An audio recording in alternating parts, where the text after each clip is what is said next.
Hello बच्चों, let's read the given question. The question says a capacitor of capacitance of 2 microfarad is charged to a potential difference of 200 volt. After disconnecting from the battery, it is connected in parallel with another uncharged capacitor. The final common potential is 200 volt. Then capacitance of second capacitor is option A given है 2 microfarad, B option is 4, C option given है 18 microfarad, D option is 16 microfarad. So अगर हम initial condition draw करें, एक capacitor है हमारे पास जो कि हमने एक वोल्टेज सोर्स से कनेक्ट किया है. वोल्टेज सोर्स हमें 200 वोल्ट गिवन है.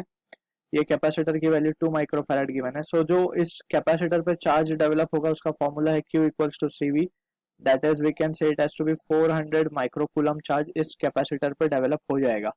Now as per the second condition हमें गिवन है कि ये कैपेसिटर जो है अब कनेक्ट किया गया है एक अनचार्ज कैपेसिटर को. So this capacitor is now connected to an uncharged capacitor. इस कैपेसिटर के ऊपर अभी फिलहाल जो चार्ज है हमने कैलकुलेट किया it is plus Q and here it is minus Q, हम इसे मान लेते हैं.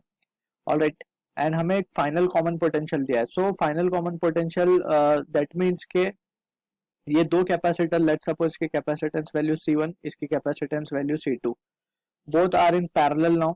सो वी कैन से जो फाइनल कॉमन पोटेंशियल आएगा वो लिखा जाएगा VF and that will be equals to due Q upon C equivalent that is C1 plus C2. Alright, so this will be the final common potential. So यहाँ से हमें common potential की value दी है 20 and that is equals to Q हमने calculate किया है 400 divide by C1 हमें पता है 2 माइक्रोफैराड, C2 पता नहीं, so we have to calculate that. So we can say it has to be 40 plus 20 C2 will be equals to 400.